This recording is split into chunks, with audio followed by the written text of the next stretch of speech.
Okay. Well, good morning. Welcome to everyone. Welcome, Congressman Moulton. Thank you very much. Thank you so much for coming. We're here to talk about the worst-case scenarios, which are in this book. The worst-case scenarios are not always the most probable ones, but I think they are certainly rooted in the reality of Russian domestic politics, Putin's ideology, and especially his domestic political imperatives. So let me ask Congressman, so what do you think of this book? It's amazing, Leon. No, look, this is an incredibly important topic right now. Let me just begin by thanking you for having me. This is the second time that we've had an opportunity to discuss Russia before an AEI audience. It's great to be here with you all in Washington. And it's timely that we're discussing this incredibly important topic for our national security.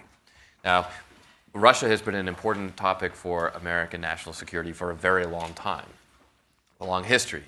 And we shouldn't forget that as we are looking at the challenges that we face today.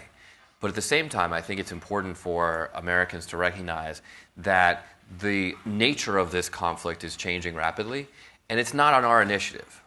I wish I could say it was. I wish I could say we are evolving the conflict to essentially be more effective in achieving our aims. But instead, it's really Putin and the Russians who are leading the way, and we are playing catch-up to their tactics, techniques, procedures, and really to their strategy. The threat is very, very real, and that's what you get into in this book. The threat to these the states in Eastern Europe that have a special relationship with Russia, but that also we have a special relationship with now in the post-Cold War era. When I, as a member of the Armed Services Committee, I've traveled to Eastern Europe, and when I was there in 2015, I was traveling with the chairman of the Armed Services Committee, and I'll share two just quick anecdotes from that visit. The first is that we went to an anti-ballistic missile site. And one of the other members of the committee was very interested in selling a missile defense system for the anti-ballistic missile site. Just to be clear, the ABM site shoots down missiles, but now we want a missile site to protect the ABM site. And, the fear is that the Russians could launch a sortie of fighters and come over and pretty quickly take this out. And it's a legitimate fear. But after spending a few hours on the ground at this site, having lunch with the security guards and whatnot, I realized that, if Russia wants to take this out, they don't need to send fighter jets in from Moscow. They'll just send a couple of partisans with some satchel charges and take this thing out in a matter of minutes at very, very low cost without hardly any opposition. And the point is that Russia is thinking about warfare in a way that we are not used to thinking about when we think about U.S.-Russia conflict. They are quickly evolving their sense of hybrid warfare, but also just their sense of being willing to use different insurgency-type tactics that we have not thought about defending ourselves from, at least vis-a-vis Russia, for a long time. That was the first observation. The second was that as we traveled to these Eastern European states, we heard from their leaders how much they fear the Russian influence in their daily lives. Not that they fear an invasion of Russian tanks, but that every single day Russia is working to undermine their politics, undermine their credibility, undermine their economy, choose winners and losers in their elections. I have to say, in 2015, I was shocked. I kind of came on this trip with an agenda to try to convince the chairman to shift priorities, and rather than just funding tank drills in Poland, to really address this hybrid warfare threat head on. And I think we came out of that trip on the same page. And I think it's been reflected in some of the minor changes that we've made in the defense budget. But even I didn't expect that Russia would then turn it on us a year later. And so it's incredible how effective they have already been. And I think we've only seen the beginning of it. Congressman, let me pick up on something that you said. I think probably one of the most useful and original parts of this book is the granularity, the detail in which we discuss, at the same time, the domestic vulnerabilities of these countries, and also the tactics that Russia may use to explore them. And you're absolutely right.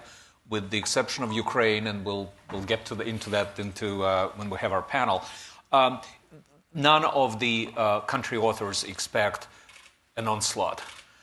However, all of them, the ones writing about Kazakhstan, Latvia, Estonia, Ukraine, Moldova, and Belarus, all of them pointed out to precisely the issue that you mentioned. The constant effort to delegitimize governments, change regimes if possible. In the case of, say, Latvia, maybe to the point where Latvia will question its belonging to NATO. And so one of the issues there in terms of domestic vulnerability is the Russian media, is the presence of Russian state-controlled Russian media, which in some places like Moldova, for example, is totally dominant. I know you're interested in that issue. Very much so. And Representative Elise Stefanik, a Republican from New York, and I we're fellow sophomores in Congress, and we have introduced a bill to make, here in the United States, any foreign-owned media outlets to disclose their ownership to the FCC and to the American public. I think that the American people ought to deserve to know who is funding the media that they hear. And it's essentially called the Countering Foreign Propaganda Act, because there are media outlets out there right now that are essentially using propaganda on the American people, and I think the American people have no idea. So this is just a basic transparency piece of legislation. It's pretty simple and straightforward, but it gets at a tactic that the Russians are using throughout the world. And when you look at the statistics on how many people trust RT News for their news, even though it's highly skewed and it fits right into the Russian propaganda machine, this is of great concern. We used to be the leaders on this. We used to have Radio for Europe, for America. We understood this, and we were out there. One of Putin's deputies might disagree with me, but we were out there just trying to tell the truth. Trying to tell the truth about democracy. When the authoritarian regime in Russia was trying to keep that truth from its people. What Russia's doing is far more insidious, because they are, in fact, spreading fake news. They are, in fact, spreading, falsifying what's going on in the world today, and it's with a very, very deliberate aim. Well, building up on this, the actual trenches, of course, are not, I hope not yet, in the United States or even the West, but in Central Europe, and particularly in the 6 nations that are described in this book. And there's a very active resistance in all of those nations to fake news and propaganda. But it's all run on a shoestring, it's all run by volunteers, NGOs, which I think ultimately is more effective than running it by the government. But I think there are ways in which we could help them. There is one place that I visited in Kiev a few years ago, in the Kiev Mohila Academy, and it's called Stopfake. And it's put out by students of journalism faculty. It's very effective. It's very credible, because it's not coming from the government. So I wonder, I'm sure that already National Democratic Institute, National Republican Institute are doing it, but there's also USID and so on and so forth. Is Congress looking at... I know Congress now is very alarmed and wants to do something. I wonder if that's one of the ways in which they could help. Look, I wish I could give you a more optimistic answer to that, but I don't think so. I think that we're not doing nearly enough. I think we're tinkering around the edges, and that's it. And look, I don't by any. This is not a partisan issue at all, or at least it certainly shouldn't be. But one of the elephants in the room here is the fact that just yesterday, I think it was, the House Republicans Intelligence Committee came out and said that there was no preference in the Russian meddling in our election, which every intelligence agency of the United States under this administration disagrees with. So the willingness of Congress, I think, to address this is really not there, and I think it's based, quite frankly, in defensive domestic politics. And we don't want to admit this is a problem in Eastern Europe because that might suggest that it's a problem right here at home. I'm delighted to hear that there's this group called Stopfake. I think we could use them here in America, and I think that's something that we should think about. The other comment I would make is that Congress isn't doing nothing. The problem is that what Congress is doing is more appropriate for 1960, because we are funding, the ERI, the European Reassurance Initiative. The problem is that it's mainly doing tank drills. We brought columns of tanks into Poland a couple years ago, and the Polish talked to us about this when we were there in 2015, and they were thrilled. I mean, there are Poles who said, we were lining the roads with American flags saying, we've been waiting 60 years for you to show up with your tanks. So it's not that this is unpopular, it's just that it's not effective. I mean, you can imagine Putin sitting back at home sort of chuckling at us debating how many tanks we should send while he's doing much more sophisticated things to undermine us at much lower cost. Well, I think we should use the presence of the U.S. Congressman here and see if you have any questions. Please go ahead. And if I could give you time to, I have plenty of questions, so I could give you time to contemplate. But in the meantime, let me ask you something. This is, as I said, this is the book filled with worst-case scenarios. Right. I think Putin's speech on March 1st with those semi-apocalyptic weapons and describing how he's going to evade the U.S. anti-missile defense, I think it added urgency to this issue. You're a former military man. How do you look at the purely military aspect of it? Look, there will be people, critics, who will look at your book and say, this is too pessimistic, this is alarmist, this is not really what's going to happen. I started this from my experience as an infantry officer in the Marines. You always prepare for the worst case scenario. It would be complete dereliction of duty for me to take my platoon into any fight and not have thought about what the worst case scenario is. What's the worst thing that can happen, and are we prepared for it? And so I think that this should be required reading for all our military planners to truly understand what the worst case scenarios are and make sure that we're actually prepared to address them. I don't think we are. Well, if I could press you slightly further than that, please. And that's probably on the minds of a lot of people in this room, the so-called Tripwire theory. We have now a battalion in each of those countries, NATO members, four countries: Estonia, Latvia, Lithuania, and Poland. And finally, we put some troops on the ground. And the idea is this is the Tripwire, and Putin will never touch it or cross it. There are some issues with this, at least in my mind. What do you think? I think there's major issues with it. The first of which is simply that you only have a credible defense if you're willing to use it. One of the most fundamental concepts in national security strategy. And we have proven over the past year that Putin can walk all over us, even right here at home, and we won't do anything.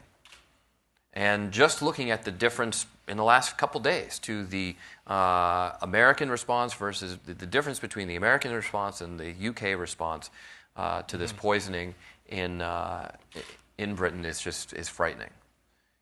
And don't think that Putin is not taking a lesson from this. Don't think that he's not testing us with everything he does and saying, well, they don't seem to do anything, so I'll push a little farther.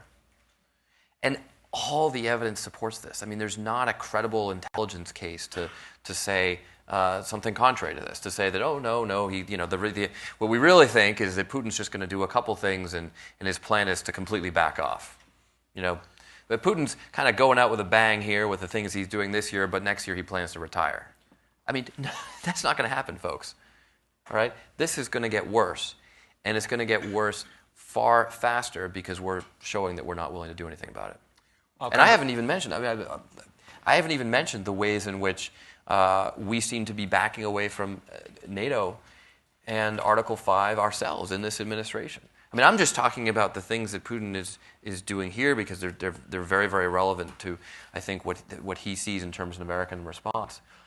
But we've also had some very disturbing positions about our allegiance to NATO. When I was in the First Marine, I served in the 1st Marine Division.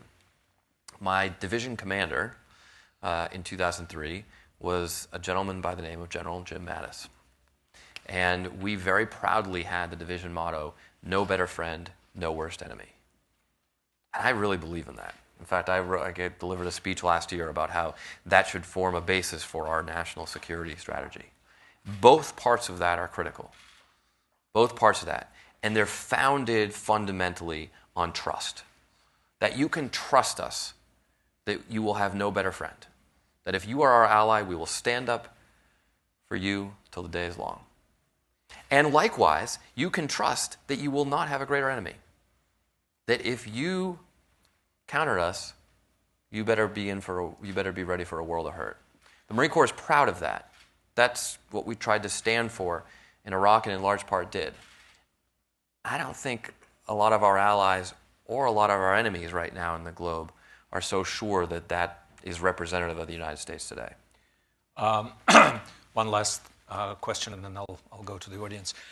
You and I talked briefly today about the fact that embarking on effectively, on his 4th term as president, in 3 days, it's recoronation or acclamation. It's not an election. Vladimir Putin is not really facing any good choices. Mm-hmm. It's all risk.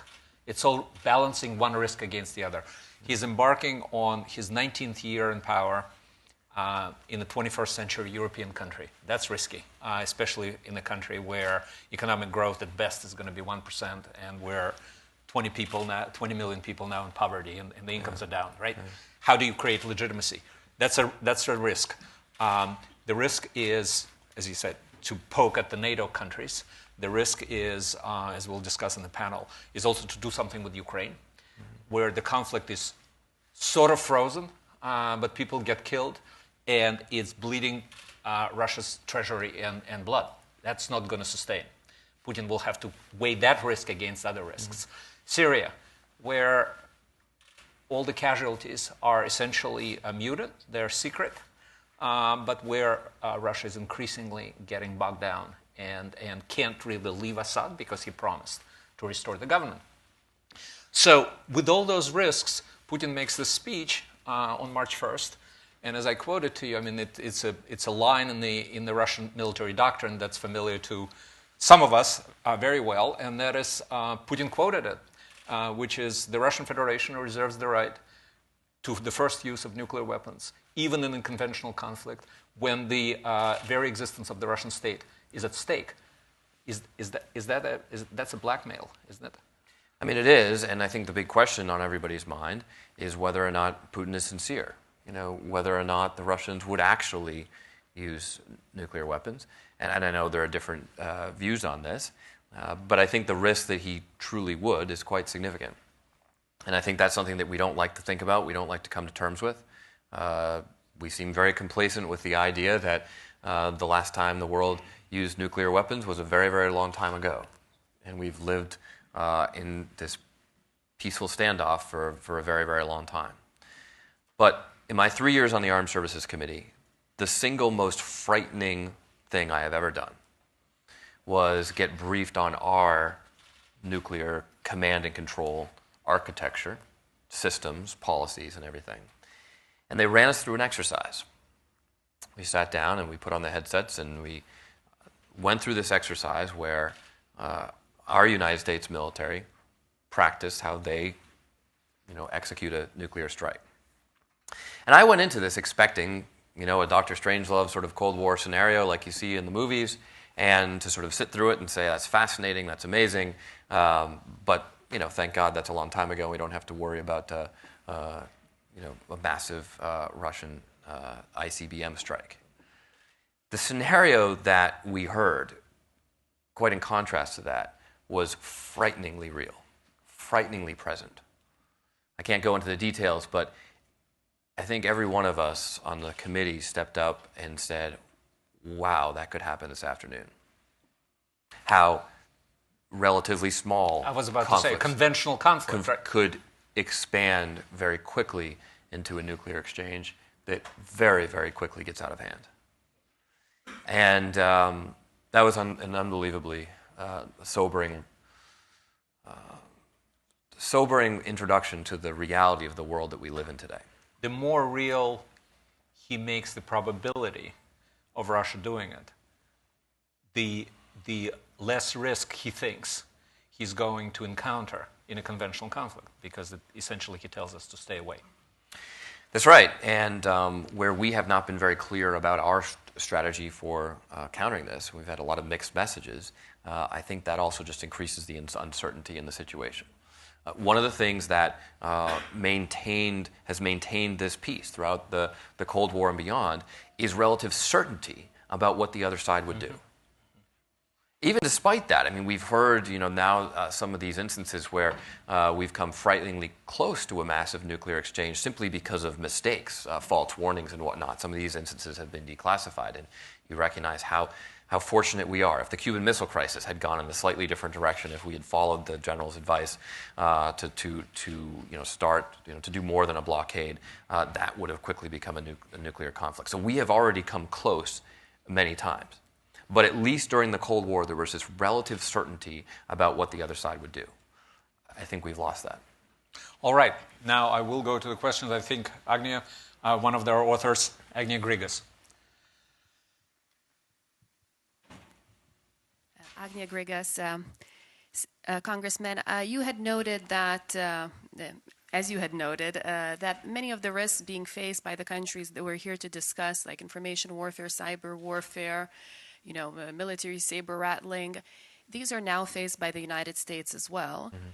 And how can we overcome the political domestic divisions here in the United States to try to really address this, I think, evident danger now? Well, leadership mattered. And there used to be a principle in the United States, especially in the Congress, that partisan conflicts end at the water's edge. And I think, sadly, we've seen in the last several months, especially, that that's no longer the case. One of the most bipartisan committees in the House of Representatives was always the Intelligence Committee. It was just a few weeks ago that the Republicans literally erected a physical wall between the Democratic and Republican staffs on this committee. So things have gotten a lot worse very quickly. But I'm a big believer in leadership, and I saw the value of leadership on the ground in Iraq. I saw the value of leadership in someone like General Petraeus, who turned around a war during the surge. Leadership matters. Leadership can make a difference. And so I think that with the right leadership, we can turn this around. But it will take courageous leadership. Leadership is willing to rise above party differences and say, this isn't about Democrats or Republicans. Every intelligence agency of the United States government agrees that Russia meddled in the 2016 election to promote Trump. But who's to say they're not going to get behind a Democrat next time? This is a bipartisan national security issue that everybody in America should be concerned about, and that our leadership in government ought to be willing to courageously address. Please. You'll get a mic. Hello. Ani Chikwadze, Voice of America. My question goes 10 years back, and well, the previous administration, when Russian-Georgian war happened, when Russian invasion of Georgia happened, did not do much right after, because we saw reset coming right after of the war, and there were not really any real sanctions. Do you think that in a way enabled Putin in future to invade Ukraine and then meddle in the elections? I think President Obama deserves a fair bit of criticism because there are ways in which his administration could have responded more aggressively to these threats as well. I think that the lack of response from Obama pales in comparison to what's going on today. That's so blatant, so upfront. I mean, we did not have a Russian attack, Russian meddling in our own election under President Obama until the very end, when he frankly thought that, it's pretty obvious what was going on. Everyone thought that Secretary Clinton was going to win the election, and if he were to get involved, it would be worse than if he were to stay out. It's very easy in retrospect to say, oh, maybe Obama should have done something there. But it's pretty clear why he decided not to, and it was a pretty principled position. But there certainly are instances where President Obama could have done more to stand up to this threat, and that's another place where Democrats and Republicans have to come together to recognize that we need to act together on this serious threat to our national security. Excellent. Please. Wait for the mic. Thank you, Gerald Chandler. Why do we have such duplication of effort that we have 17 intelligence agencies studying whether the Russians interfered in our elections? Well, that's an interesting question that is probably better posed to someone who's been around the intelligence community longer than I have as a sophomore in Congress. It's perhaps a fair point. Obviously, there's been a long history in the development of these different intelligence agencies. I do think it's quite significant that with so many different intelligence agencies out there, they all agree on this one thing. And they don't always agree on their assessments. But they all studied it. They all looked at it from different angles, different perspectives, and this is the conclusion that they came to. But frankly, I think that what your question perhaps suggests is whether or not we should be looking at a realignment of some of our own defense, and I think we should. I mean, I think it's time for a 21st century Goldwater-Nichols Act that really reorganizes our national defense to face a new generation of threats.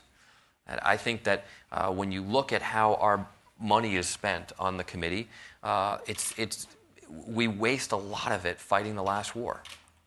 And the problem is the stakes right now are incredibly high. 2 nights ago, I was speaking at the Council on Foreign Relations in New York, and I was focused on China specifically, but I was talking about 2 things. Chinese investment in artificial intelligence, where they've set a stake in the ground and they said they will be the world leader in AI by 2030, and Chinese investment in anti-satellite weapons, which can completely take out the backbone of our communications and warfighting architecture. We're not doing enough to counter these things. We're more interested in fighting over whether we should buy 200 or 215 F-35s in the next fiscal year, when the Chinese are figuring out how, in a matter of 72 hours, they can take out 100% of our satellite infrastructure.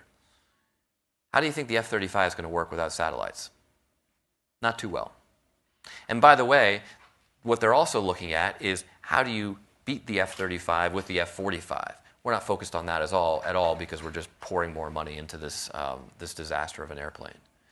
So I think that there needs to be some significant reorganization of our priorities, both budgetary, and we're literally spending money on today, and then what we're looking at strategically to invest in for the future to meet a totally new generation of threats. We have, for a very long time, enjoyed a significant lead over the Chinese and the Russians, our greatest adversaries, whoever they are around the world, in not just defense technology, but in basic scientific knowledge and the basic underpinnings that allow us to have such an effective national defense. And that lead has been eroded so much that now countries like China and Russia, especially with the 2 examples that I just used, are able to consider leapfrogging us. And that should be of great concern. I know Congressman has to leave in a couple of minutes, but I think maybe one more question. Sure. Yeah. Please. Our very own fellow here. A second row. Yeah. Hey, Clay Fuller, AEI. It's being reported that Britain plans to expel 23 Russian diplomats in response to the killings there. There have been calls to recall the U.S. ambassador from Russia. What are your thoughts on the U.S. response and standing in solidarity with our British allies? I think we should stand in solidarity with our British allies, and I think that we should stand up much more strongly to Russia.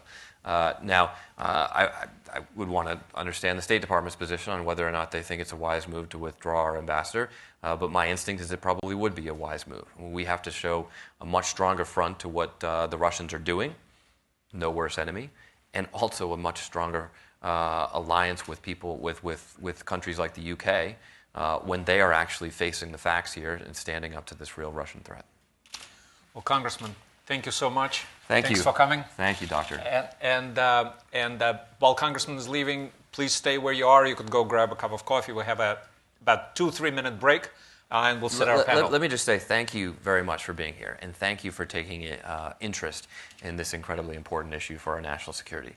We have a lot of work to do as the United States of America, but I am confident that if we come together to do it, we can beat this threat just as we always have in the past. Perfect. Thank you very much, sir. Thank you very much.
part of our event today.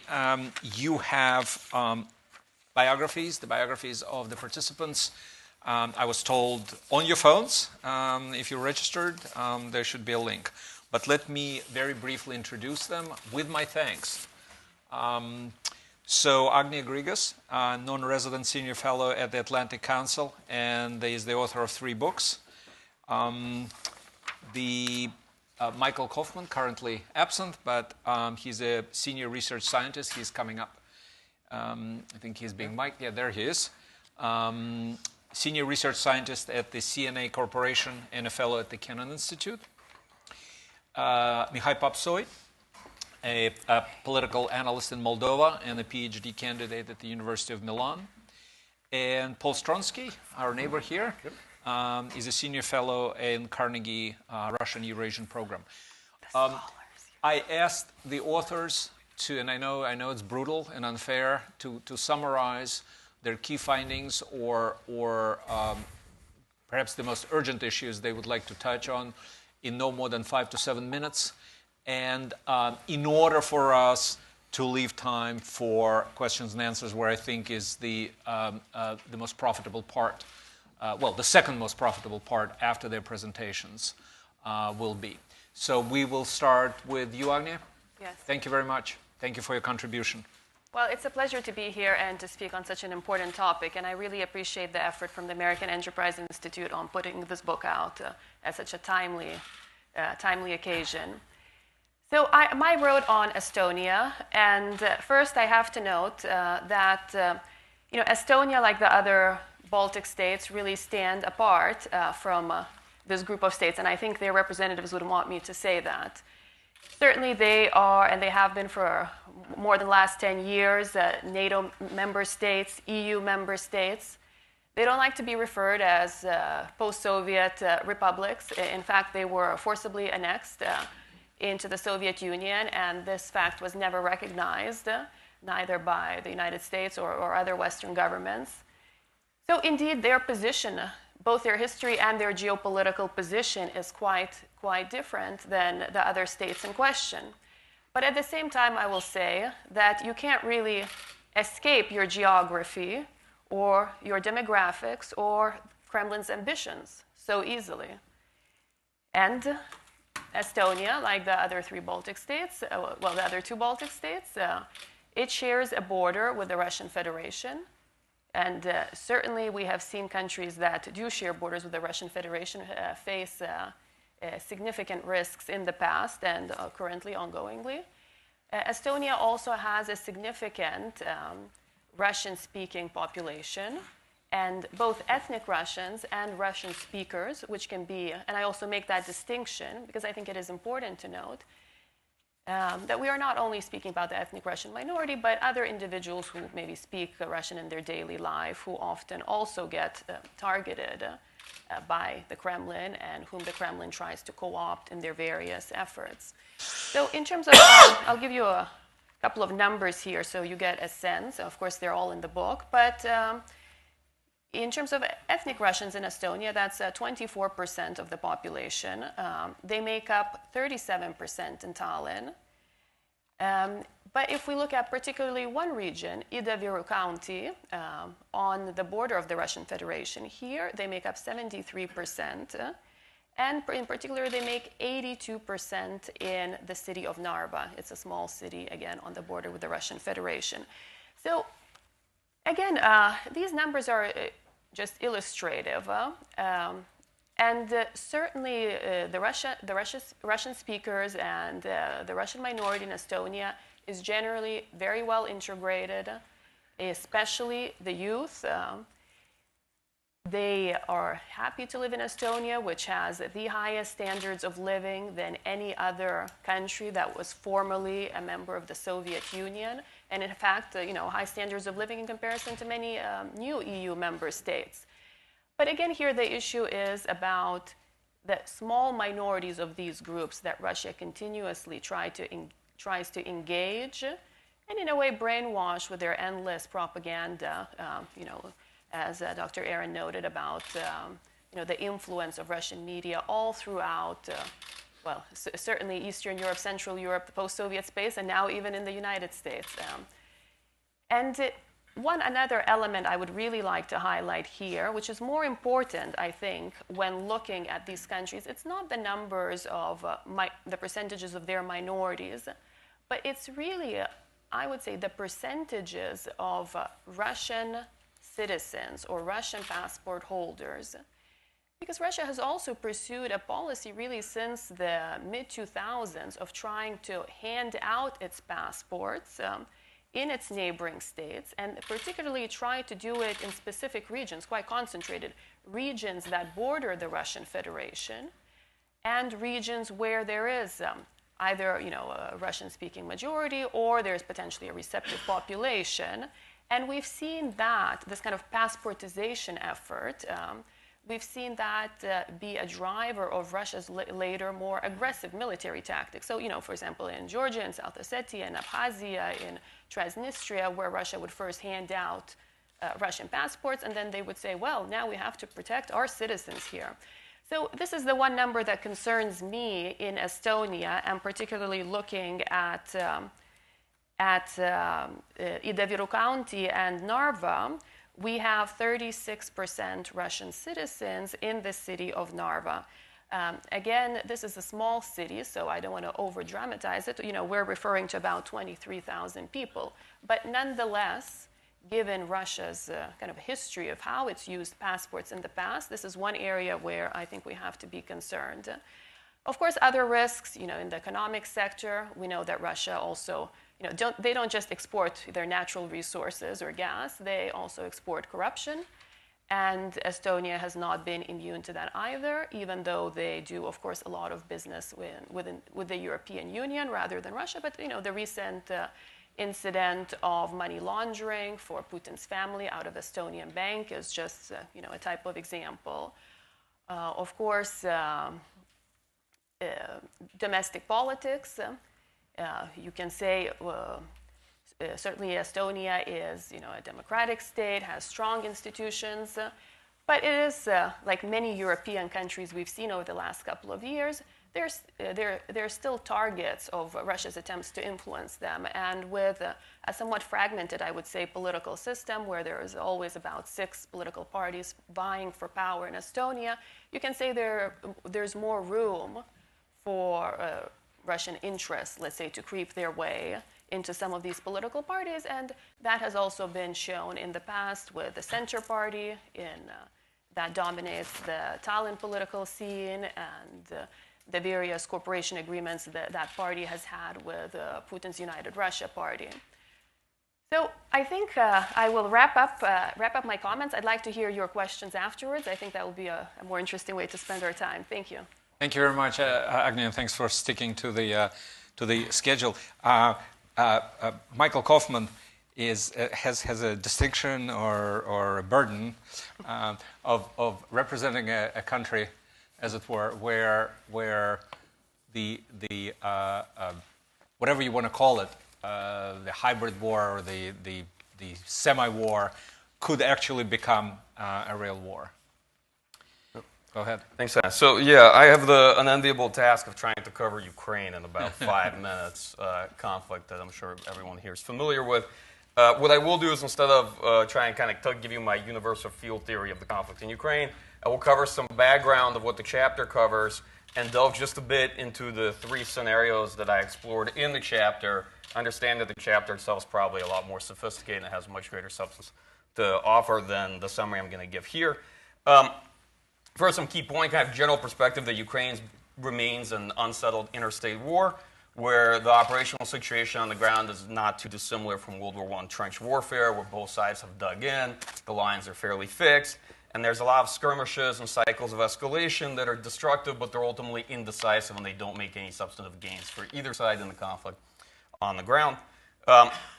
Russia's overall goal remains to shape Ukraine's strategic choices, which is to eliminate NATO and EU membership as an option, and retain influence as much as possible in Ukraine's domestic politics in the hope of clawing back more and more influence over the Ukrainian political scene over time. So there's a long game, and by and large, Russia's assessment is that while it's not gotten a lot of what it wanted in the near term, it still has very good cards to play and stands in reasonable position over the medium long term, depending on how things shake out. Ultimately, from Russia's perspective, Ukraine is not moving off of Russia's borders anytime soon, and Ukraine has a very long and challenging road ahead of it, politically, economically, and so on.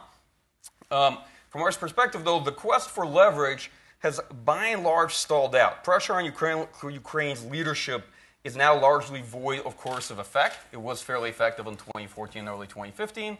But all strategies, especially the one Russia pursued, have diminishing returns. Eventually, they stall out. And the same can very much be said about Russia's ability to influence European politics to get what it wants. That is to pressure Europeans in order to pressure Ukrainians, for Ukrainians to give Russia what it wants. Neither of those two vectors has had much success lately, and there doesn't seem to be a clear way forward, so Russia remains dissatisfied. It's achieved some minimal goals, but not maximal goals, remains in the game. And the conflict ultimately, is important to recognize, has settled not where it is because of the balance of power, right? For much has been said about the restoration of Ukrainian military, and it is probably day and night compared to what it was in summer of 2014.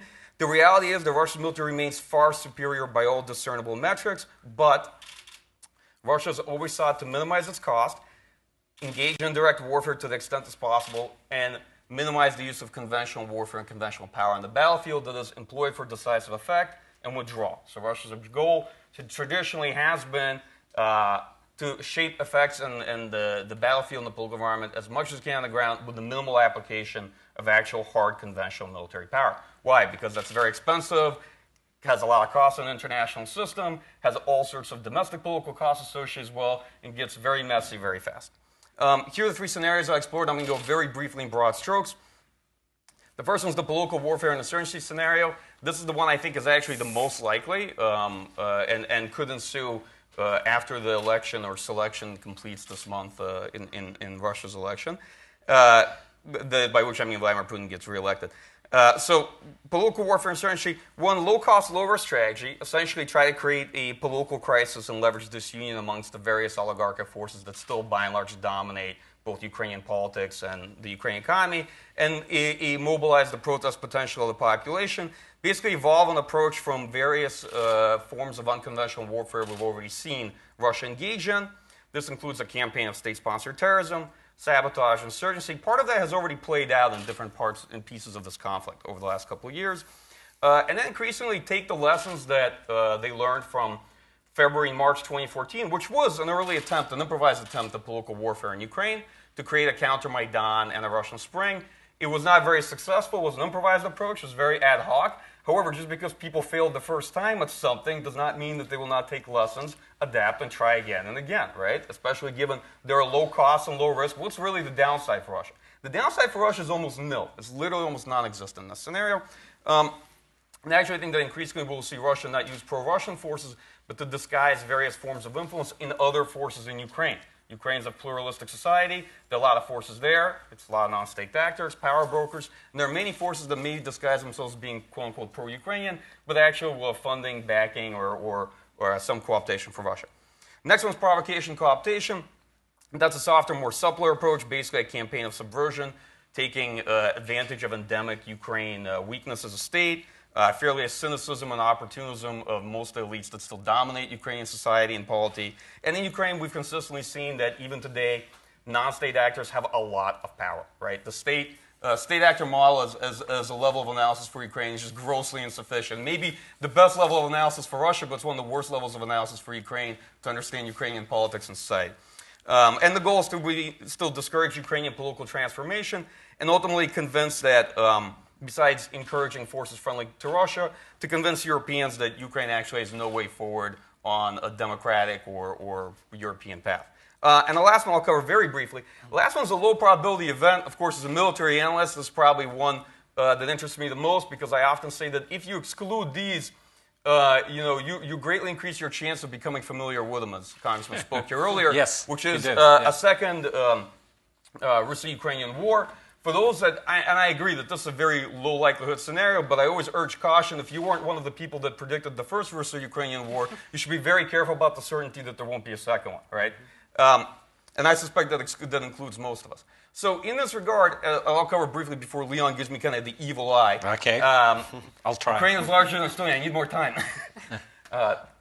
in this regard, so most of Russian operational planning and change in military force posture for the last 2 years has focused around a real high-end contingency with Ukraine. That is, they have deployed a lot of forces, created a lot of new divisions, new combined arms army. There's a colossal amount of manpower that's now concentrated around Ukraine, from Ukraine's border to Belarus, all the way ringing around down south and down to Crimea. Why? They're principally afraid that since Ukraine restored its military power, eventually it will have the men and material that if it wanted to, it could have a military option to restore the Donbass. And they want to deter that. But that said, they have a very clear plan, and they have the forces in place for a real war with Ukraine. A short war, but a decisive war that would likely destroy a substantial percentage of Ukrainian forces. This is not a war in the Donbass. This is the kind of war where you have a rapid vector of attack through Kharkiv, splits away the Ukrainian forces that are pinned across the separatist lines, and there's not much between that and, frankly, Kiev. So just important to understand that from Russia's perspective, they still have considerable military overmatch. And down the line, you can definitely see some scenarios where either Ukrainian or Russian politics shape up in such a way that you can easily create a provocation as the casus belli to have a second conflict like these. And a lot of conflicts that we've seen, not just in the Soviet periphery, but in general, as we understand international relations, is that these wars that simmer over time, there might be a second and a third war. And most Russian military planning since 2014, at least on its Western Front, has focused around the proposition of a second war with Ukraine, how to deter it, but equally, how to win it. All right, I will leave us with those dark and evil thoughts. Yeah, thank you.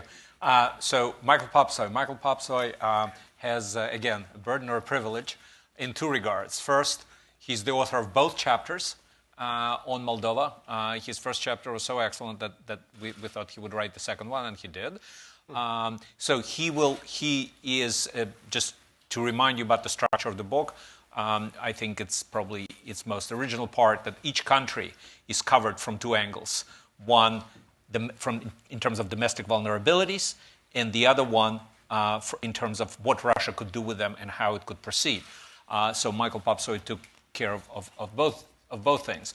Now, another interesting thing about Moldova is that you'll see that in the book, I think in my conclusion, we'll rate the countries along the three criteria. Symbolic importance to Russia, meaning impact on Russian domestic politics. Geostrategic importance to Russia. And these are all, by the way, how we believe Putin assesses his moves and what shapes his policies. And the third one is domestic vulnerabilities. And what's interesting about Moldova,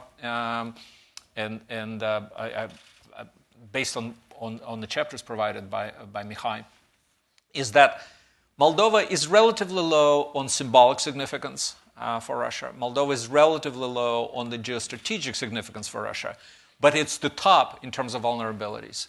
And now I go to Mihai. Thank you, Dr. Aron, for such a generous introduction. Indeed, I will start with the military vulnerabilities chapter, and then I'll transition into the political vulnerabilities. From a military perspective, as I'm sure you're aware, Moldova lacks a direct border with Russia. Thanks God, I guess most of Moldovans would say. But that, of course, hasn't stopped Russia from intervening in the 1992 conflict in Transnistria, one of the first flashpoints during the dissolution of the Soviet Union. And the remnants and the impact of that conflict lingers to this day. Whether Russia can intervene again militarily in Moldova, it is unlikely in the sense of a direct military assault, since it would have to cross either Ukrainian or Romanian territory. And Romania, of course, being a NATO member, that would be problematic to say the least. But even in the case of Ukraine, after the conflict in Donbass, Ukraine has repositioned several important military equipment, such as S-300 missiles to Crimea in order to protect its airspace. And Romania is now in the process of acquiring about $4 billion worth of Patriot missiles, thus making the airspace virtually impenetrable. And the land assault, it is perhaps even less likely. But that doesn't mean that Moldova is safe, not at all.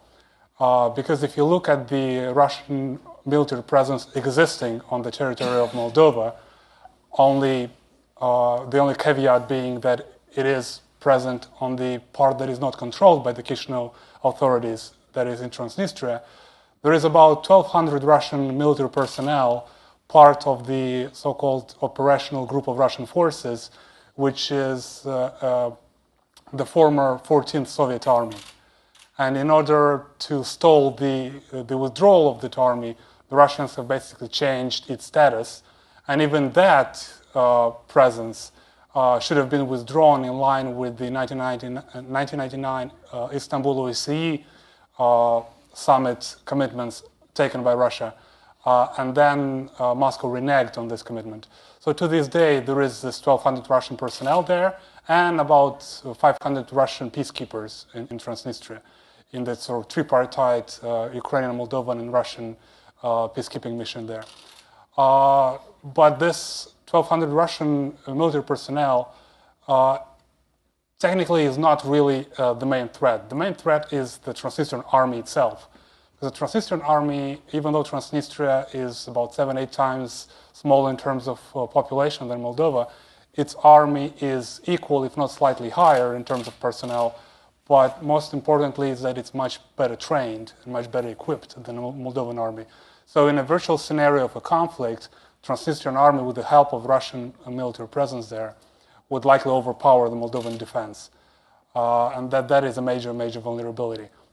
And also it's important to note that there is a Soviet time military depot in Transnistria with about 20,000 tons of military equipment, which in the case of a conflict could be very well used by the Transnistrian/Russian forces, because military experts would basically perceive the Transnistrian army and the Russian presence there as basically being part of an integrated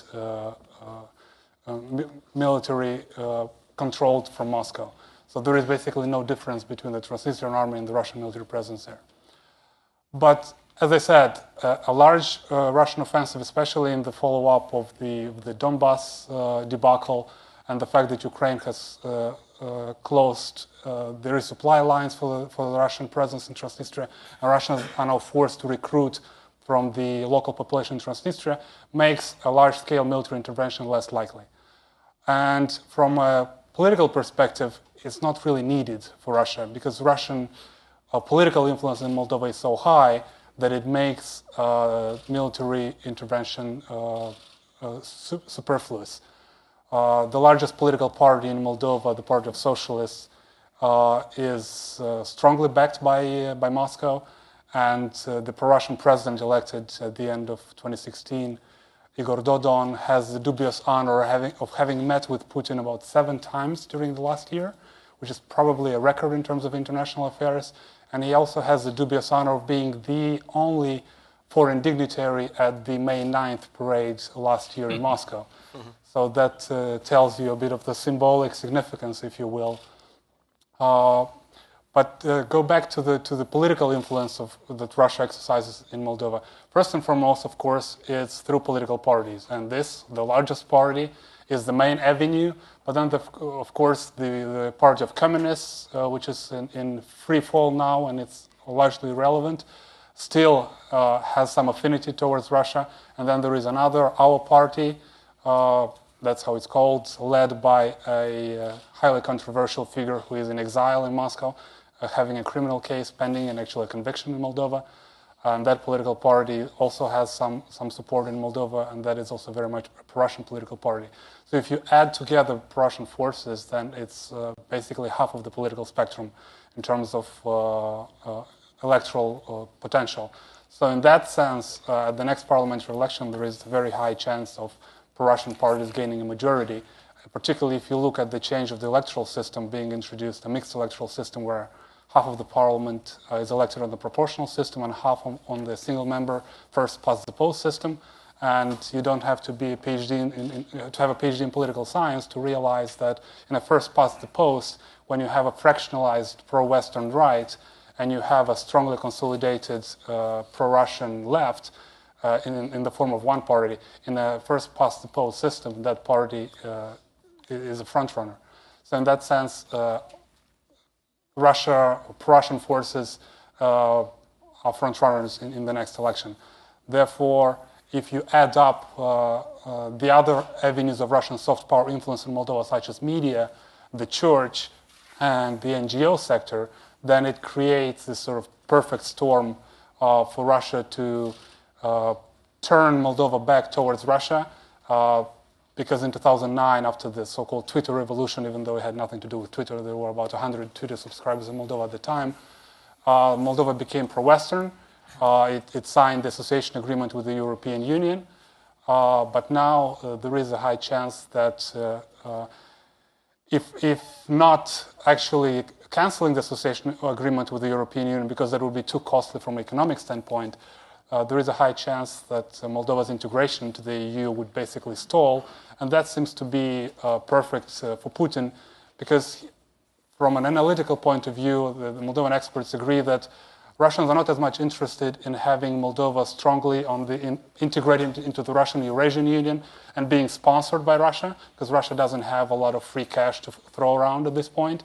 So the best case scenario for Kremlin would be to Moldova to remain in sort of gray zone, to have no chance, no perspective of joining the EU and especially NATO, and not necessarily turn and be integrated into the Russian sphere, but just remain in this gray zone with increasingly low democratic standards, and that will sort of impede Moldova from joining the Euro-Atlantic community, and that's sort of perfectly fine with Russia without actually investing and having to spend money for that. And in terms of being able to implement this scenario, it's relatively easy given how divided Moldovan society is, how divided political spectrum is, and how volatile the political system is. And by virtue of using the incredible influence via Russian media, as Dr. Aron was pointing at the beginning, Russian media, or the influence of Russian media over the Moldovan media market is about 60-70%. And even though recently we've had implemented a law against Russian propaganda, the way that it has been implemented is sort of a half measure, because political talk shows and political news from Russia have been banned. Well, not just from Russia, but from all the countries that have not signed the Transfrontier European Telecommunications Charter. So it's also several European countries, but they don't have any broadcasting in Moldova. But that is sort of a half measure as long as you have internet propaganda and you have propaganda through Russian TVs, through the entertainment channels, through movies. That also adds up to the influence that Russia is implementing. Thank you very much, Mihai. So Paul has, everybody on this panel has some, that we have a country represented that's a NATO member. We have a country represented that is in danger of a hot war. We have the most vulnerable country. And I think I'll be correct to say that Paul will talk about two countries that are not often mentioned, I'd say almost overlooked as potential casualties or targets, and that's Kazakhstan and Belarus. While both are extremely important for various reasons. Paul's chapter is on Kazakhstan, one of the chapters on the Kazakhstan, and I asked him if he would cover Belarus briefly, and he very kindly agreed. Yep. And as a result, we'll give him a little bit more time. But I'll try not to take too much of that. And first of all, I want to thank AEI for the ability to participate in this, both in this project and in this conference. I really sort of found it very enjoyable and really sort of pushed some of my assumptions about countries around Russia's periphery. And as he said, it seems kind of strange to lump Belarus and Kazakhstan in with countries that are either part of the West or have made great strides to join the West. In this sort of list of countries that are susceptible to Russian meddling, Russian intervention, Belarus and Kazakhstan are both military allies of Russia. They are core members of the Eurasian Union, and they are part of the Ruski Mir, part of the Russian-speaking world, that Russia sort of clearly sees them as part of. But that's part of the problem. Because the Kremlin needs both to stay that way. And particularly in the last few years, as sort of Russia's economic problems have sort of bubbled through the Eurasian Union, as Russia's aggression in Ukraine has unnerved the Kazakh and Belarusian elites. Both countries have been trying to get a little bit more breathing room between themselves. The Eurasian Union has been a very unhappy union for every member of it. It doesn't function very well. And what we've seen in both countries since 2014, we've seen an uptick of socioeconomic discontent and a disconnect between the population and the government. We have seen socioeconomic protests in both countries. In Kazakhstan, it's particularly taken a nationalist turn, which is certainly unnerving for the Kremlin. And these economic problems, which are exacerbated by, by the Eurasian Union, by Russia's economic slowdown, is really inhibiting both countries from keeping up their social contracts. And their social contracts have been very limited participation, popular participation in decision making, but you have your basic guarantees of life guaranteed in Belarus, and you have a higher standard of living each year in Kazakhstan. And both of those countries have had a very difficult time keeping up of those issues. And the other thing that I think, looking at these countries that makes them similar is that both, Lukashenko, president of Belarus, and Nazarbayev, the president of Kazakhstan, they have been in office for years, and they've created political systems that depend on them. And what should happen if either one of these people leaves the scene? It's more likely to be Mr. President Nazarbayev first. He's 77, going to be 78 in about 3 months. What happens to that stability? What happens to the government? And what role does Russia play in trying to ensure that whoever comes next is in that sort of pro-Russian worldview?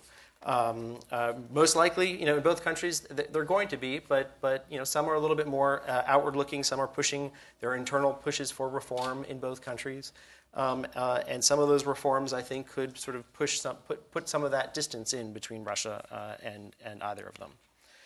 Now, for Belarus, and I would urge everyone to read the chapters on Belarus, because I was in the office, so I can't really do justice to the nuance that is in here. But as I said, the overarching Russian goal, I think, in Belarus is to keep a stable pro-Russian regime in place. And provided that remains the case, I think, the likelihood of intervention is low. And Lukashenko has kept Belarus more or less stable. But as I said, the social contract in Belarus is becoming much more difficult to keep up. Russia has stopped subsidizing oil exports. You've had growing friction over trade. There is now a ban on Belarusian dairy. Belarusians say it's protectionism. The Russians say it's all about health. But this is between two Eurasian Union members. This is not supposed to be happening. There are disputes over oil and gas payment arrears. And these economic problems are really hurting Belarus. They've been burning through their cash reserves. The government has had to end subsidies. Last year, it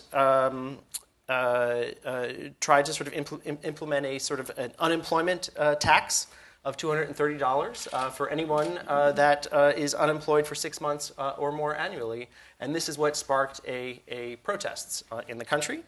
And what was Russia's response? Russia's response was urging a strong crackdown, and Russia's response was highlighting the fact that this was not a domestic issue. This was a colored revolution that was instigated from the West. And I think Russia has that worldview that any sort of socioeconomic discontent in either one of these two countries will be seen not as legitimately from the bottom up, but they will be seen as something that was stoked from beyond. The other thing about Belarus is I think we have to highlight the difficulty that Russia's annexation of Crimea and Russia's war in eastern Ukraine has put Belarus in, because it needs friendly relations with both countries. It's put it into a very difficult position. Lukashenko has tried to respond by becoming the mediator. I mean, there's a reason we call about the Minsk agreements. But that has been a difficult process. But at the same time, this sort of effort at mediation has sort of improved his standing in the West at a time when he realizes he needs to have greater economic relations with the West, greater political relations with the West. Belarus has removed visa restrictions for most Western countries for at least 5. If you're going to go to Belarus, you can stay 5 days without a visa. Russia's response was to start putting up passport controls once again, making sure that this was not something that was welcome. So I think the Kremlin is clearly concerned about this more softer line of Belarus towards the West, fears that it may be pulled closer and closer towards the West. And it has many tools to try to prevent this. One is, as I think we've talked about before, is information space. There are pro-Kremlin websites. There are pro-Kremlin media outlets that are pushing anti-Western narratives. They've also pushed things questioning Belarusian sovereignty and Belarusian sort of nationhood. And it warns against nationalism, warns against color revolutions. We do have, concerns of, there's a lot of former separatists that are sort of going around, lots of weapons that are sort of lost in the Ukraine conflict. So that clearly is the potential for people to move in. You also have a military that is inside Belarus that sort of looks generally towards Russia. It's oriented towards Russia. And you have a population that has lived under the Russian worldview, under the Russian narrative. So there's a lot of efforts. The elite in the country is certainly recognizing the need to put some space between it and Russia, and to try to sort of ease the economic problems of the country by reaching out to China, reaching out to the West. But Russia, I think, still is hopeful to be able to sort of use the population inside as well. Kazakhstan, briefly. The strategic goal in Kazakhstan is the same as in Belarus, to keep the country stable and to keep a pro-regime person in power. And as I said, Nazarbayev is 77, so it's probably going to happen in Kazakhstan, the change earlier. Kazakhstan defied expectations over the past 20 years. Everyone thought it was going to be unstable. Everyone thought there was going to be tremendous ethnic tensions. Neither of them has happened because of Nazarbayev. He's been very careful at cultivating a sort of multi-ethnic image for Kazakhstan. But I think we need to remember that that border between Russia and Kazakhstan, I mean, we talked about, I think, the Estonian border. The border between Russia and Kazakhstan is as large as the US-Canadian border. It's actually slightly larger. And the majority of Russians live in the upper north of the country, near that border. In 1999-2000, there was a Russian-stoked separatist movement that most of us have forgotten about, which makes Kazakhstan very nervous about any sense of Russian separatism. And they've actually been looking for and found Kazakh citizens who've gone to eastern Ukraine to fight with the separatists in eastern Ukraine.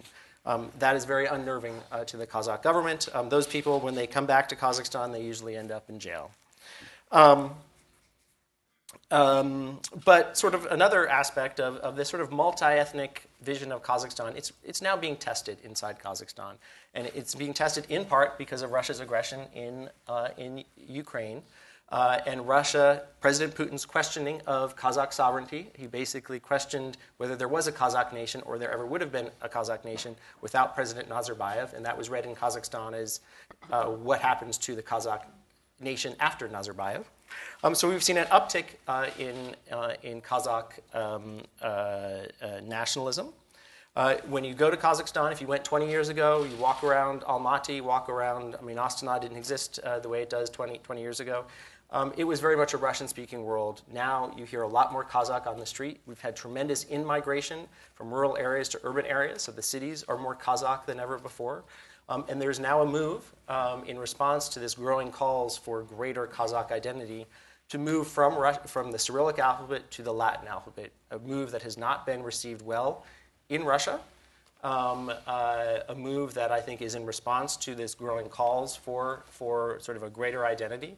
Kazakhstan, the officials have been very careful. It's all about learning English because you need the Latin alphabet. It's all about typing on a smartphone because it's easier to do it in the Latin alphabet. They say it's nothing about Russia, but they kind of protest a little bit too hard at times. And I think you can clearly see this is in response to this rising call for Kazakh nationality. And I think the big question is, will Nazarbayev's successor, whoever that is, will that person be able to manage both this sort of rising Kazakh nationalism as well as sort of the multi-ethnic? There's still 24% of the country is still Russian. And how does that mix go? Particularly because whoever comes in after Nazarbayev is not going to have that lengthy time in office that gives him legitimacy, and is also not going to be presiding over a country where economic standards are rising as they have over the last 15 years. Now, the other aspect, just very briefly, if you go through the chapters, there's a lot of talk inside Russia about instability emanating from Central Asia, Islamic instability. I'm a Central Asianist. I don't see a whole lot of Islamic instability bubbling up from Kazakhstan. There are weaker states that go, but it's almost as if the Russian media is creating scenarios for instability there if they ever need it later down the road. And even if there is instability in Central Asia, it would most likely come from one of the weaker countries. But Kazakhstan is that final bulwark between instability to the south, where you have Afghanistan, you have a very dysfunctional Tajikistan, and then you have the more stable Central Asian states. So I think that is also a concern. And if you read the chapters, both mine and Dmitry Gorenberg's, we both go into that a little bit in more detail, and I'd encourage people to do that. Well, thanks very much. Thanks to the authors for sticking very nicely to the time schedule, so we have plenty of time for question and answers. Let me just recap. Anything you ever wanted to know about Russia policy towards the Baltics, Ukraine, Moldova, Kazakhstan, and Belarus, this is the time and the place. So we're open for questions, please. And Wes, I wonder if you could keep track of raised hands so we don't miss anybody. Thanks. Will McHenry, Ponars Eurasia. My question is for Michael Kaufman. I was wondering if you could talk about the proposals from the Russian Federation for a peacekeeping force in Ukraine that seems to be tentatively supported in a different way from Kiev. And do you think peacekeeping forces have a realistic way to simmer down the conflict in Ukraine? Please. You want to go one at a time, or you want to take a couple? No. Let's do one at a time. Okay. At this point. Easy. Now I don't have to write them down.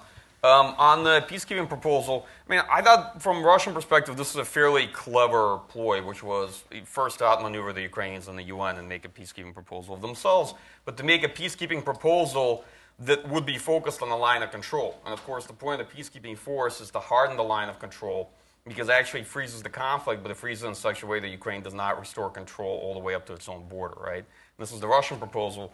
And then they were interested in modifying it and talking about modification negotiations, right? But the point of this, again, is to just engage into a political process and to set the agenda. But I'll be frank, behind that proposal, there's never any Russian intent to have a multinational peacekeeping force that somehow cedes the current occupied territories and returns them back to Ukrainian control. That's not it. They were, in fact, looking for a new political process that would get around the fact that Minsk is in reality a dead political agreement, right? And there's no way forward either for Russia to reduce its costs in the conflict or to settle it in some way that creates problems for Europeans maintaining cohesion over sanctions. So they thought this would be at least one clever way forward. But in principle, you have to understand that their concept of the peacekeeping force was meant to actually harden that line of control into what would be then, at best, a permanent frozen conflict, such that Ukraine would then reduce the likelihood that it would ever get control of those territories back rather than increase it. It would be like Transnistria, actually, or many other conflicts we've come to know in the post-Soviet space. And that was part of the design. Okay. Over there, please. Thanks. And then we'll go to you. Hi, good morning. Alex Sanchez. I'm a defense analyst here in DC. Two questions about Russia-Kazakh relations. When President Nazarbayev was in DC, I think in January, he met with President Trump. How was that meeting received by the Russian government, and how was that interpreted? And second question, somebody told me that in President Putin's recent State of the Federation, the Eurasian Economic Union was not mentioned at all. Mm-hmm. Is that true? And how should we interpret that? Is that a sign that there's, that, like you mentioned, that there's a lesser interest in the union? Thank you. Mm-hmm. Well, I mean, there wasn't a whole lot of discussion in the Russian media about Nazarbayev's trip to Washington. I think they tried to pretend it wasn't happening. But part of the message that Nazarbayev gave And I mean, just, I think, Russia's war in Ukraine has really put a lot of these countries in a very difficult position, including the ones that are sort of oriented towards Russia naturally, simply because they don't want to have to pick sides. They want the space, the breathing room. And I met with several people from that delegation, and part of their message was, they want to be a mediator. They want to sort of somehow figure out a way where they can play a helpful role, and that was largely what the message was. Another part of that message, and I'll say it here, the message was to the Trump administration and to Congress as well, because we had people going up there, was a desire for the United States not to disengage. There's this sense that the United States has disengaged from across the region, but when you're in Central Asia is not, part of the Eastern Partnership. Central Asia, is an area that feels very often neglected by the United States. And so there was an urgent, and Europe as well, and there was an urgent sort of plea not to disengage from the region. We have Afghanistan there. We have China's growing footprint there, and so that was part of the message as well. On the Eurasian Union, I didn't notice that, but that might be because I didn't notice it, and that's a good thing to now I'll actually go back and reread it because I hadn't noticed that it wasn't in there. Not a surprise. I mean, he talks about the Eurasian Union every once in a while, but the Eurasian Union, its biggest importance is its symbolic importance more than its real importance, because I mentioned the sort of trade dispute between Belarus and Kazakhstan. We've had a border closure between Kyrgyzstan and Kazakhstan this year. We've had trade disputes between Kazakhstan and Russia over cheap Russian products flooding Kazakhstan since the Eurasian Union started. So this has been a very unsuccessful, unhappy organization, and I think it's one where it's still important symbolically to the Kremlin, but it doesn't seem to have the teeth of what it was supposed to have, which was supposed to be the response of Putin to the European Union. We have a question here. Thank you for being patient. Hello, Pete Burley, senior history major from Howard University. I wanted to know, to what extent does Putin believe that protests outside is driven by domestic discontent? So he said anytime he sees social political discontent, it's more okay, it's Western influences. This is more of an effort to distract from the real-time issues he's seeing or experiencing domestically, or is it more an effort both to rechannel negativity that he may experience outside to the West? Well, it's a question that everybody here could answer. Anybody particularly of the country specialists that you would like to address it to? Me? To Paul? Okay. Sure. Russia is a very top-down government, and it is it's a government that does not see agency in the population. So it generally does not. Russian officials, particularly those with this sort of security service mindset, which seems to be all the people Putin is listening to in the last few years. I think some of the sort of economic technocrats that are still out there probably have more nuanced views. But at least in the Kremlin, they sort of identify any bottom-up socioeconomic discontent as non-legitimate, something that was imposed from the outside, orchestrated from the outside, not something bubbling up from the bottom. I don't think there is anything we can do to change that. I think that is a conviction that he and other people have. But it is, I think, going to be a problem in a perennial friction between Russia and the West, because we see these movements as legitimate. They are usually arising from anger within society, discontent within society. We see that in our society. We see it as legitimate in our society. And so we see that elsewhere, and we expect it elsewhere. And I do think that given the economic trajectory of many of these countries, we're going to see more and more of it. So I think the potential for more tension between Russia and the West and between Russia and some of these countries is certainly there, simply because this is not a phenomenon that governments can always control. Agnew? If I may jump in, actually my view is a little bit different. I think it's tough for us to really know, what the leadership in the Kremlin is truly thinking. And I frankly think that a lot of this presentation of popular movements, civil movements, and civil society as being instigated by the West or being paid off is frankly just cynical propaganda on the part of the Kremlin, because they can't explain to their public and they can't explain in the media that in fact the populations are dissatisfied, in fact that they want a different way of life, because then they would have to extend that same explanation when there are protests in Russia domestically. So that's why it's easier for right now in the Russian media to say, well, that the youth that came out to support Navalny are actually just being paid by, I don't know, by who? Western powers or Western influenced organizations, rather than there is real civic discontent in society. Okay. Yes, please.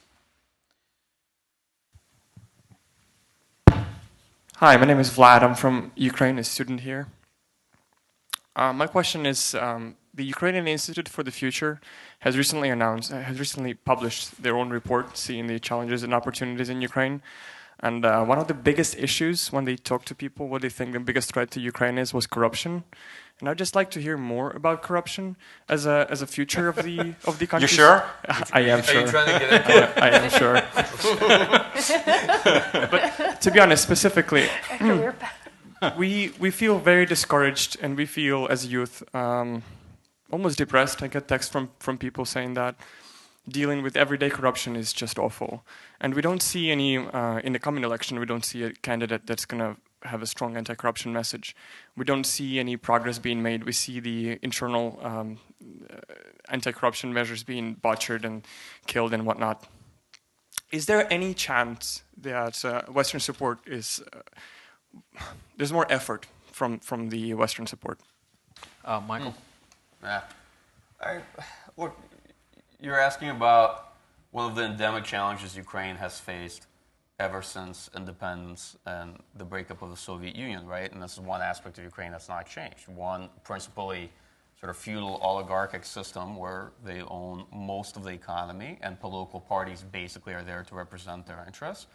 And the absence of rule of law, right? And the fish always rots from the head. And for many years, I'm originally from Ukraine too, just one from an earlier generation. Without rule of law, you have no backbone for the state either, fundamentally, right? You don't have the processes you would need to build on. So this has been a long-running challenge. And my personal view is that probably 2014 was the best chance Ukraine was going to have to really make progress on these fundamental tectonic issues that struggled with in all of its time since independence. And clearly expectations, I think, were a bit high, but Ukraine is, territory-wise, the largest country in Europe, population-wise. It's a very large country. And these problems are deep-seated, so I think you're going to see an evolutionary approach. What can the West do? Well, I can tell you from my own personal experience in the United States, the West has done everything it can, but a lot of the support and cajoling and prodding and lecturing ultimately does not translate all that much into progress and reforms in the Ukrainian political system. Ukraine is incredibly effective at absorbing Western aid and money and political support and translating to nothing. I know some other countries in Central Asia and Middle East that are very good at that too. It's not simply Ukrainian talent, I will tell you this. Other countries have tremendous absorptive capacity for Western resources. But I have seen over time that pressure, and when it really comes down to money, does have some effect. So we are seeing incremental progress over time. There's been a lot of progress in terms of civil society, right? And the sort of bottom-up shift in national consciousness in Ukraine. But I would also discourage you a bit from expecting any sort of quick results. There's a lot, naturally, that you can do. But at the end of the day, from what I've seen after years of the West trying and nudging Ukraine along and these sort of cycles of recidivism is that you're going to have to do it. I've learned one thing a long time ago here from DC is the West cannot want it for Ukraine more than Ukraine wants it for itself. So that's really the reality of it, right? I don't have an answer for it. If I may pitch in here just a second, because you can't beat Moldova when it comes to corruption. We have a tough competition here on the panel. I mean, just to put things in perspective, a couple of years ago, the nominally pro-European, pro-Western coalition in power embezzled over $1 billion from 3 Moldovan banks, and that was the equivalent of 12% of GDP. Just think about it, 12% of GDP, if you put it in context of the US or any other country, is just mind-boggling. And this is a major problem because corruption is destroying any potential of reform in these countries. And one of the solutions that could help is something that the European Union is doing increasingly more effectively, is political conditionality when it comes to aid and financial aid. And US has been slightly more reluctant to do that, but they're sort of catching up with that. And international organizations such as the World Bank and IMF should also very seriously consider that. There is an anti-corruption component to the IMF deal in Ukraine. Moldovans would like to see that as well, because we see the impact in Moldova with the European assistance, which is EU is the largest donor at this point. And when EU is imposing very strong political conditionality, the government, which again is nominally pro-European, has to abide, because they are running on external legitimacy. It's very important for them, the relations with the European Union and with the West in general. So if you have very strong political conditionality, benchmarks, very clear reforms that need to be taken, there is much more room for progress, as opposed to when you provide them a blank check, as has been the case in Moldova and also Ukraine, and also to a certain extent in Georgia, after these pro-Western parties have come to power. And they've been very adept in exploiting this geopolitical competition that they find themselves in, and almost to the point of blackmailing the West. If you don't give us money, we'll basically go to Russia. And that sort of rhetoric, that sort of scenario, it's still there. It's very important for the Western partners of these countries not to buy into this blackmail. Very good. Yes, please, right here.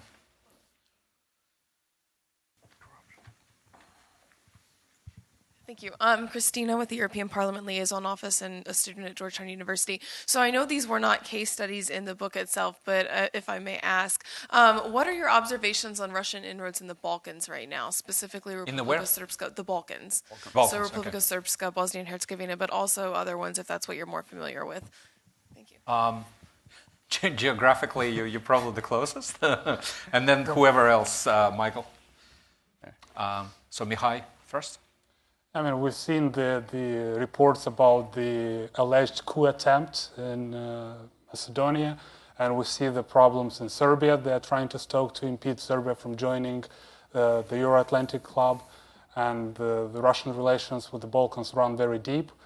And that is very much a problem for us, or for Romania. I mean, myself and many Moldovans also citizens of Romania, so the Balkans are sort of historically known as the powder keg of Europe, and the Russian influence there is very important.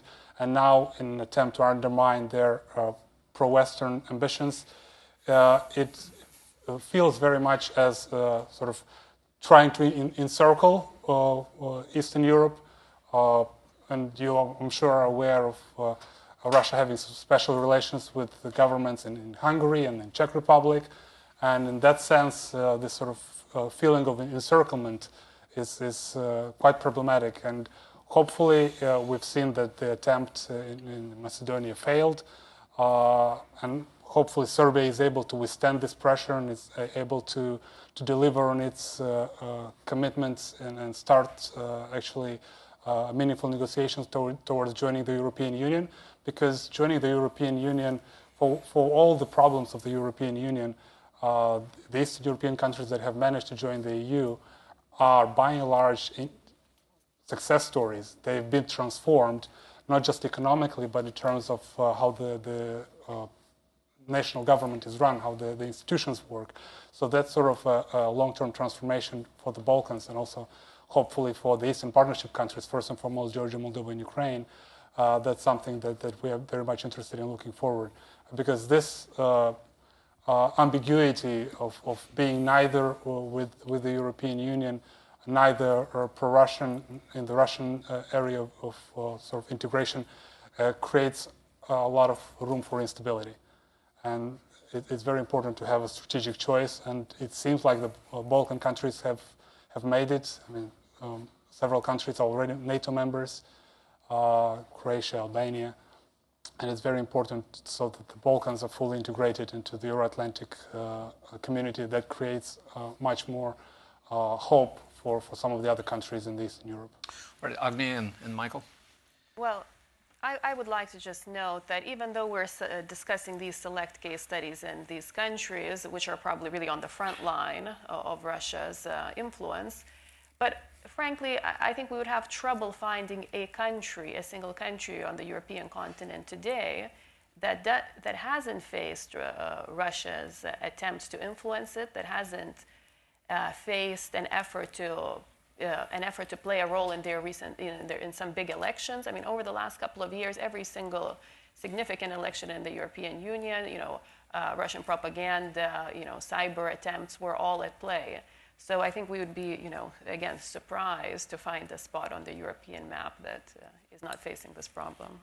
Michael? Yeah, I think it's an interesting soft theater for competition, but the competition is one where there's a lot of activity and not necessarily a lot of achievement. Why? Because it's pretty low-cost theater to play in, and the Russian kind of message or the influence they're trying to shape is quite different than it is from countries in former Soviet space or NATO members, because principally they're trying to reduce the attractiveness of liberal democracy as a model and European institutions. They don't have more specific targeted message so much as they're broadly trying to shape perceptions in those countries on the attractiveness of what it is that the European Union has to offer to them, to reduce basically the demand for it.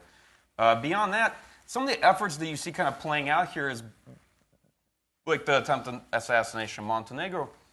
It's a bit of a complicated issue in that as the confrontation spirals out, there's a lot of sanction within Russia for engagement of all sorts of activities, and some of them are pretty clumsy, and Montenegro is not like let's say the A-team type of assassination operation. It's a pretty foolish ploy.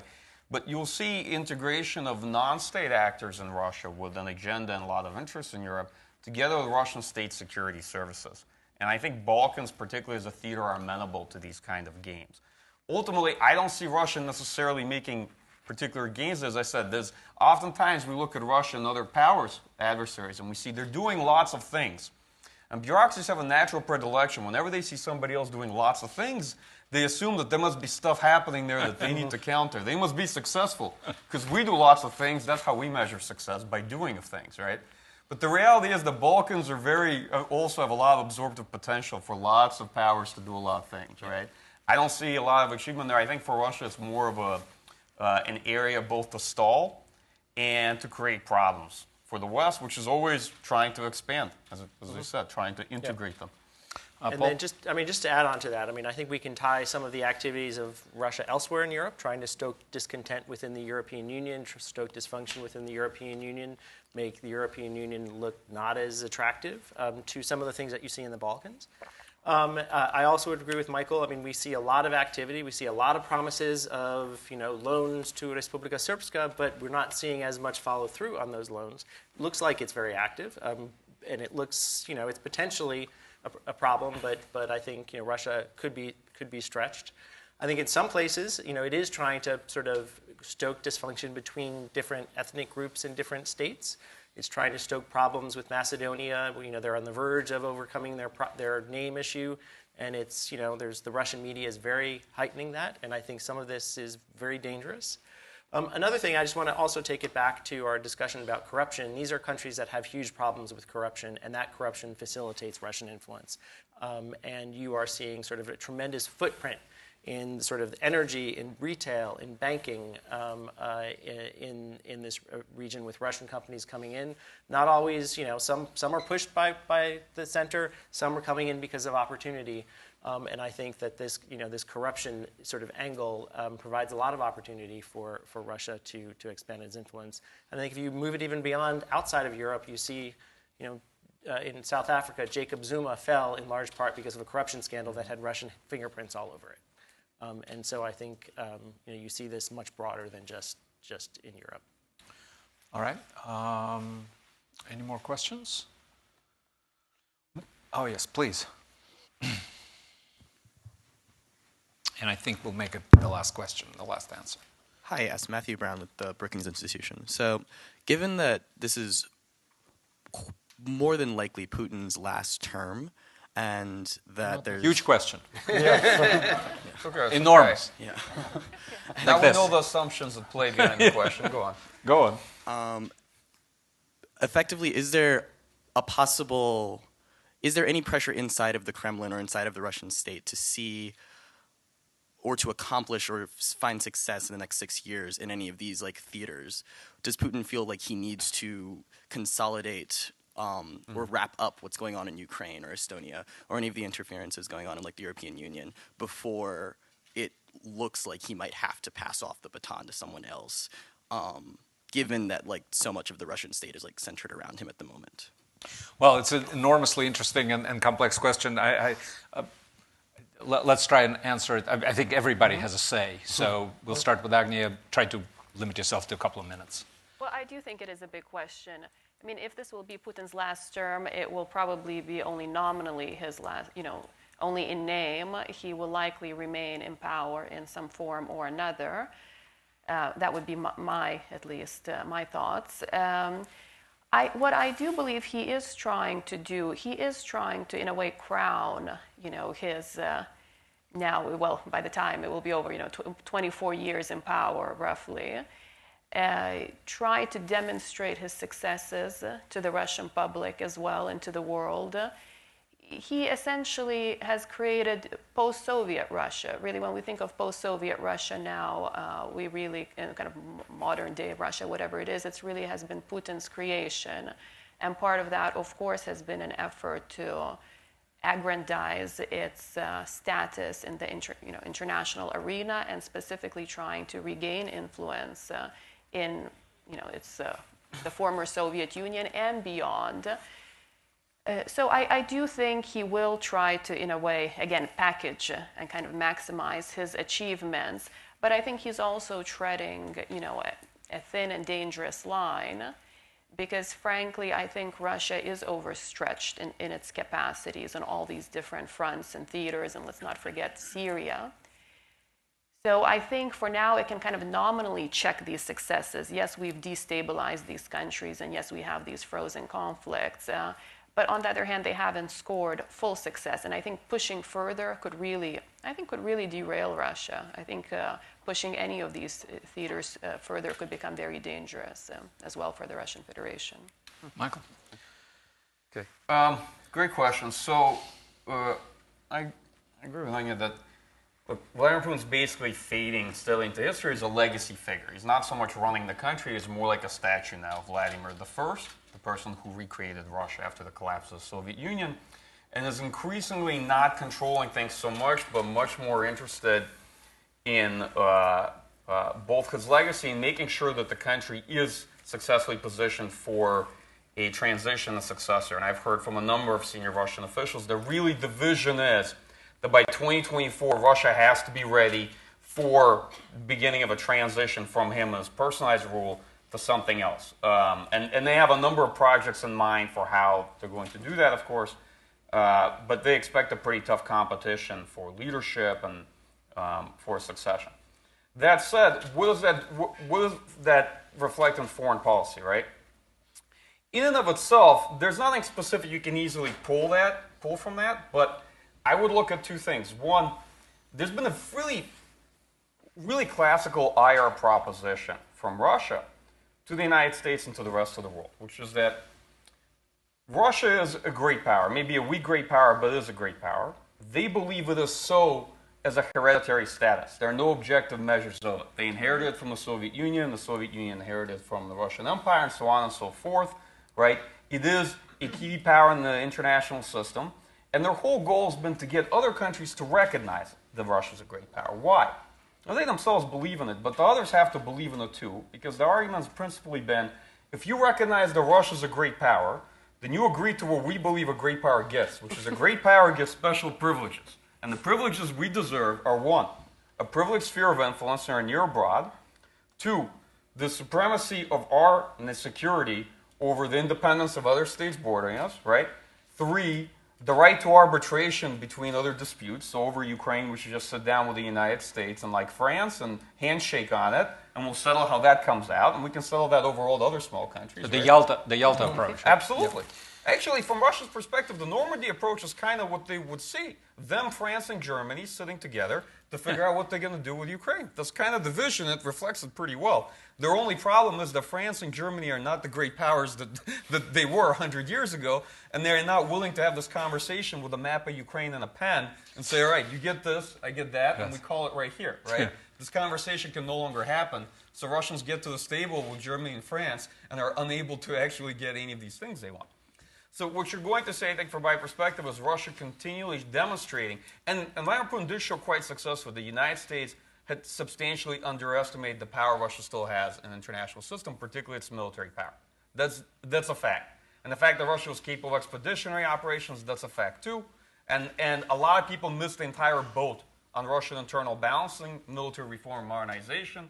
In 2013, you couldn't sell the story to anybody in the United States. They completely couldn't care less about Russian military power, right? And in 2014, they suddenly woke up to it and said, my God, how long has this all been here?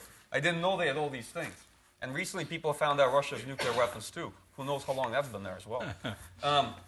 My point being is that I think you're going to continue to see moves in key flanking theaters like the Middle East to drive the point home to the United States and others that Russia is a great power and is able to take on more.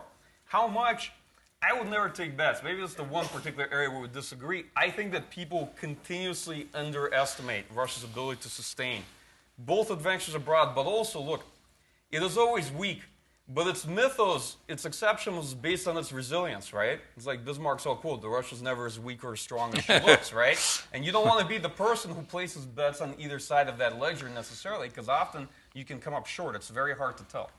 On Ukraine, I'll only make one comment, which is, I think Ukraine is one particular area where Moscow is not happy. It's not happy where they currently stand in terms of policies and the costs. Maybe long to medium term, they think they have good cards and a decent hand. But I suspect that after this month, we're going to start seeing some movements on Ukraine again. I don't know if it will be a new political gambit to engage the Europeans, like the peacekeeping proposal was, because Europeans love process. So if you give them a process to work on it doesn't matter if it leads to nowhere. They'll be like, this is diplomatic negotiations, let's do it. I'm excited about this new proposal, right? I don't know if it will be a new campaign of unconventional warfare, right? State-sponsored terrorism. It could be. Russia has a lot left in terms of its assets and the toolkits of things it can do to Ukraine that are fairly low cost, fairly low risk, and could prove consequential in the coming years. I don't think they're happy with where they are. And I suspect that there will be some changes in Russian approaches to Ukraine in the coming year. All right, very briefly, Mihai and Paul. I definitely wouldn't be that optimistic that it's Putin's last term. I have a book from the late 2000s by Roy Medvedev. It said, there will be no third term, ? Well, with the benefit of hindsight, that, of course, is redundant because Putin is now technically entering his 5th term if you factor in the time he was de facto ruler during Medvedev's prime ministership. So the problem with a successor, there is none. Medvedev is largely discredited himself. Sechin is very powerful, but if he were to become the successor, I'm afraid a lot of people would miss the days of Putin if he were to take power. So in that sense, I think it's safe to say that Russia is going to become increasingly more conservative. It's going to try to be more resilient and try to withstand this notion and try to build this narrative that it's a fortress under assault, and the resilience is indeed incredible there. But nonetheless, there are opportunities for conflicts to be solved around Russia if there would be a saving face option. And Putin himself has tried to solve the Transnistrian conflict in 2003. That didn't quite work out because the solution wasn't acceptable to the Moldovans. But perhaps there is some hope that some proposal would be more acceptable. But from where I stand in Moldova, there is very limited optimism. I would just sort of echo. I think one thing that I've learned since 2014 is being certain about anything in Russia might be a mistake. And so yes, we think this is Putin's last term, but who knows? I think we also need to be a little bit humble and realize that whoever comes after Putin might not be any better, could even be worse. And I think just what happened in the UK just last week with this nerve agent, what happened with Wagner and the sort of mercenaries in Syria, all of that is very troubling to me. All of that suggests that there's a lot of things going on in Russia that we don't all know about, and we have this vision that Putin is on the top, playing chess and orchestrating everything. I'm not sure it's that easy. And I think it's not clear. I mean, Medvedev is definitely not a successor. Sechin very well might not be a successor. We don't even know who is going to be rising in the next 6 years, who might be a potential successor. But we do see sort of security services. We see some of these sort of black operations people sort of increasing their power. And so I think, who could be a successor, it could be somewhat troubling.